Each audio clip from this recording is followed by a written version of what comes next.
Bonjour à tous, ici donc Jérémy Gauthier, je viens faire une vidéo pour le coup à forte valeur ajoutée.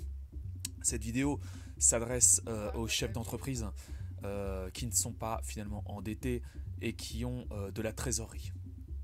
On est face à un problème finalement. Quand vous voyez des banques lambda qui vous proposent de placer votre argent sur des espèces de comptes à terme renouvelables ou alors sur des SICAV monétaires où carrément vous êtes en déficit quoi, hein, vous êtes à rendement négatif, vous perdez de l'argent. Pire si carrément votre banque actuelle vous propose même des frais de courtage sur les transactions là, de fonds monétaires ou ce que vous voulez et finalement vous perdez du pognon. Finalement, on se rend compte bien que les banques pour les professionnels, pour les chefs d'entreprise, et pour les entreprises, même pas pour les chefs d'entreprise, les banques pour les entreprises ne sont pratiquement pas faites pour les entreprises, quoi, en termes de gestion de, si vous voulez, de gestion de trésorerie. C'est-à-dire que pour stocker du capital en tant qu'entreprise, il n'y a rien qui, finalement, tout est fait pour vous faire dépenser votre pognon. Même ils sont plus à vous dire, ouais, allez-y. Moi et la plupart des banques professionnelles sur lesquelles j'ai été, ils m'ont dit, ouais, mais non, mais on vous fait un prêt à je sais pas quoi, un super bateau, nanana. Mais non, déjà, j'étais capable de me financer sur fonds propres, et de plus, j'avais de la trésorerie, donc ça m'intéressait pas. Maintenant, en effet, les banques vous proposent rien, et finalement, ils vous aident pas, il n'y a personne qui vous aide. Mais moi, je vais vous dire la solution. C'est déjà d'acquérir un LEI. C'est un Legal Identifier, là, un truc, finalement, ça va être un identifiant financier pour votre entreprise. Alors, il y a l'INSEE qui va vous faire, finalement, qui vous fait croire qu'il n'y a que elle qui peut vous le procurer, c'est faux. Il y a aussi des organismes privés, faites attention de ne pas vous faire arnaquer, mais comparez les prix sur Google, vous pouvez obtenir un LEI. Pour moi, ça me coûte à peu près 50 € par an. Mais, donc 50 € par an, ça dépend évidemment du montant du capital que vous allez placer sur les marchés. Ok. Alors, il faut savoir que si vous passez par un broker, que ce soit Bourse Direct et maintenant DEGIRO, et je vais en venir, ils vont tous vous demander un LEI, même chez Interactive Broker ou qui vous voulez, ils vont tous vous demander un LEI. Le problème, quand vous êtes une société et que vous voulez passer chez un broker, c'est tout simplement que la plupart des brokers vont vous demander minimum 15 000, 20 000 €. D'accord. Pas tous. Et là, je vais en venir et je vais vous proposer des solutions fiables. Donc moi, finalement, à la base, DEGIRO, il s'était arrêté. Il avait proposé finalement une interface pour les professionnels, mais en fait ils se sont arrêtés parce qu'il y avait trop de soucis au niveau de la paperasse. Donc moi, pour le coup, ça s'était arrêté pendant que j'étais en cours de route, et moi j'avais switché chez Bourse Direct.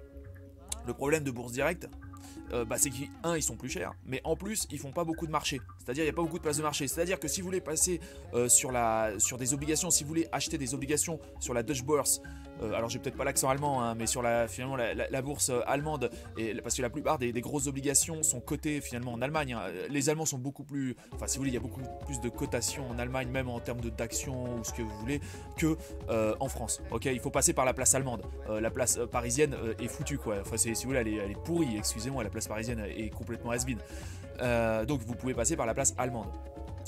Mais le problème c'est que par exemple donc ils proposaient, alors on voyait qu'il y avait les cotations sur Bourse Direct sur finalement la bourse allemande, mais impossible, ils vous disaient la cotation n'est pas la cotation est interdite. Je les ai appelés, je leur ai dit mais pourquoi c'est interdit, et il n'y a pas moyen de débloquer ça? Il dit ah non, nous on fait pas. Ok, bon donc à partir de là j'ai retesté chez DEGIRO. Ah nom de Dieu, excusez-moi d'être grossier. DEGIRO propose maintenant finalement l'ouverture aux professionnels. Donc j'ai refait mon compte. Donc cette fois, avant j'avais galéré parce que j'avais pas le LEI. Moi j'ai un LEI maintenant depuis quelques années. Donc le LEI, j'aurais filé mon LEI. Vous avez tout un tas, pas grand chose finalement de paperasse. Hein. Mais il vous demande tout un tas de trucs numériques, des questions à répondre, blablabla. Et ça y est, après vous envoyez l'argent sur DEGIRO et ça y est, vous avez votre compte professionnel. Donc DEGIRO, évidemment, ça vous permet... Alors, évidemment, avec votre trésorerie de société, évidemment, vous placez sur les marchés financiers, c'est-à-dire sur le Hong Kong Stock Exchange et tout, on va éviter. Mais si vous voulez faire des placements sécurisés, c'est-à-dire que votre trésorerie, c'est quoi le job?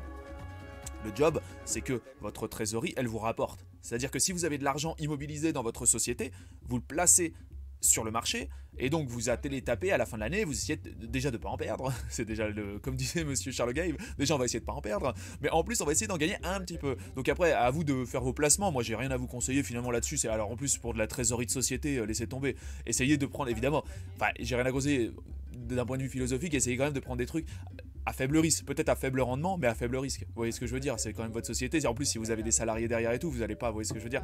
Vous allez pas niquer tout le monde, quoi. Il y a des familles derrière, quoi. Donc faites pas de la merde. Mais ceci étant, vous pouvez déjà éviter le rendement négatif. Ok. Après, je rebondis. sur ce que disait monsieur Charles Gave.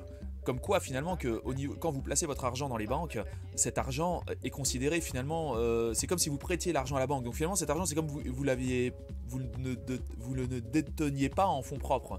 Tandis que si vous avez, et c'est là où monsieur Charles Gave encore intervient, il dit que finalement, si vous détenez des titres de propriété, ça personne ne peut vous squeezer là-dessus. En plus de Giraud et néerlandais. Les néerlandais ça n'a rien à voir avec les français. Les néerlandais sont un peu comme les anglais, ils sont très respectueux du droit. Contrairement aux Français avec le... Ouais, hein, on est d'accord. Bon bref, on va pas repartir là-dedans. De Giraud, voilà, c'est vraiment de droit néerlandais. Les Néerlandais sont beaucoup, voilà, sont vraiment très respectueux des droits de propriété et tout ça. Hein. Ce sont des libéraux, tout comme les Anglais et tout ça. Et donc en fait, ce qu'expliquait M. Charles Gave, c'est que détenir finalement des titres de propriété, c'est pas con, parce que si un jour il y a un crash, au lieu qu'on vous prenne l'épargne, même dans votre société, c'est-à-dire que sur le compte bancaire de votre société, on vous prenne l'épargne, ça vous permet finalement de détenir des titres et finalement personne ne vous prendra vos titres. Surtout quand ils sont de droit, enfin voilà, surtout quand vous êtes dans les milieux anglo-saxons qui sont très respectueux des droits de propriété. Contrairement à la France qui, eux, peut tout vous voler d'un coup. Hein. Voilà, et c'est ce que M. Charles Gave avait expliqué. Renseignez-vous sur la loi Sapin 2 pour l'assurance vie, vous allez comprendre de quoi il en retourne. Hein. La loi Sapin 2 concernant l'assurance vie. Okay.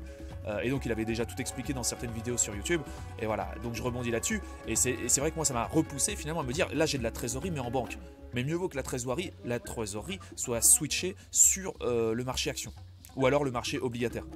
Bien que, alors attention, et je rebondis sur le problème, attention, sur De Giraud, les obligations sont toutes libellées en euros pratiquement. Et ça peut poser un problème, parce que l'euro, la BCE fait n'importe quoi avec l'impression de papier-monnaie. Donc faites super gaffe à ça. Ok. Donc après, à vous de réfléchir, moi-même aussi je réfléchis, vous voyez, il faut établir des plans d'action qui soient bénéfiques pour la société, que votre sueur, ou la sueur, si vous avez des salariés, que la sueur de vos salariés ne soit pas complètement dilapidé et liquidé dans des choix qui ne seraient pas judicieux. Comme je vous dis, il y a des gens qui mangent derrière, vous voyez ce que je veux dire, il faut faire gaffe, quoi. Il y a des familles. Ok. Voilà. Donc, alors oui, avec le LEI, donc le LEI, vous allez sur Google, vous tapez LEI dans Google et vous allez voir. Alors attention, l'INSEE va vous faire croire que c'est les seuls, évidemment, à faire parce qu'ils ont le tampon de l'État, blablabla. C'est faux, vous avez aussi des organismes privés qui peuvent faire des LEI, mais faites attention, évidemment. Nanana. Le coût moyen, c'est à peu près 50 € par an. Ok, mais si vous avez placé beaucoup de capital, évidemment, ça peut même avec les 50 €, donc évidemment, du rendement, vous allez retirer les 50 € du rendement, mais en plus, avec De Giraud, c'est bien moins cher. Le problème, c'est que, voilà, la bourse directe, c'est cher. Je vous parle même pas de placer, par exemple, quand moi, il y a 10 ans ou 15 ans de cela, les trucs à la caisse d'épargne et tout, mais laissez tomber. Enfin, pour les professionnels, c'est les... Bon, on va pas en parler, ça va être du dénigrement de produits là, j'en peux plus. Là, par exemple, même la Société Générale, ils proposaient pratiquement rien. Et j'étais à la Société Générale, j'ai été client aussi. Et puis il y avait qui d'autre? Non, et puis c'était tout. Donc non, vraiment alors, et j'avais aussi souscrit par exemple aussi, comment ça s'appelle là, le Crédit Lyonnais à un moment où non, LCL maintenant. J'avais essayé de souscrire, là carrément je suis parti même pas en moins d'un mois je suis parti. Hein. Je suis arrivé, je suis reparti direct. Non, laissez tomber. J'ai vu ce qui s'était passé, laissez tomber, un truc de dingue. Et voilà, mais là, voilà, histoire de protéger votre épargne. Je vous dis évidemment, avoir de la trésorerie sur votre compte courant, c'est bien, sur le compte bancaire. Mais c'est bien aussi de dispatcher, il ne faut pas mettre ses œufs dans le même panier. Et d'ailleurs, pas dans la même devise non plus. Votre trésorerie de société, mieux vaut en avoir sur les marchés, mais en plus, vous pouvez en mettre en fonds monétaires, mais pas du fonds euro. Vous pouvez essayer de vous placer sur des fonds qui sont en dehors de l'euro, quoi.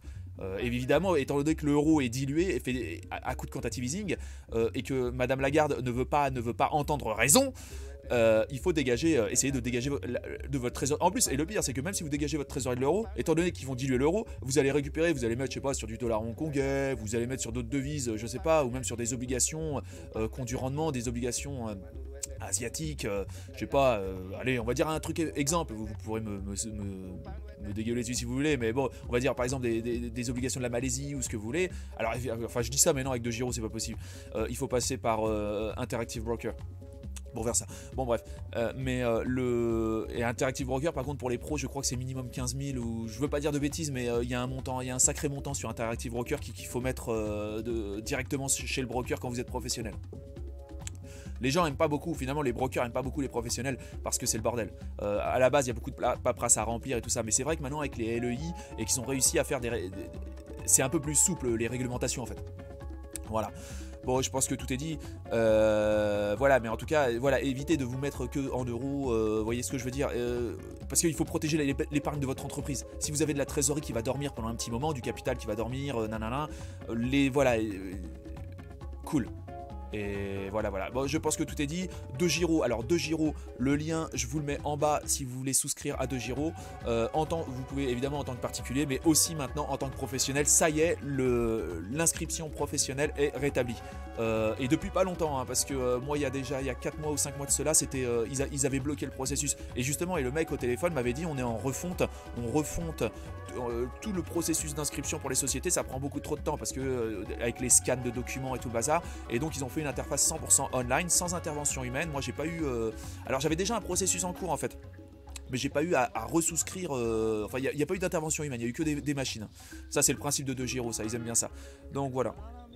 Écoutez, je pense que tout est dit. Voilà, je vais pas m'étaler plus longtemps. Salut à tous et j'espère que j'ai apporté de la valeur ajoutée dans ma vidéo.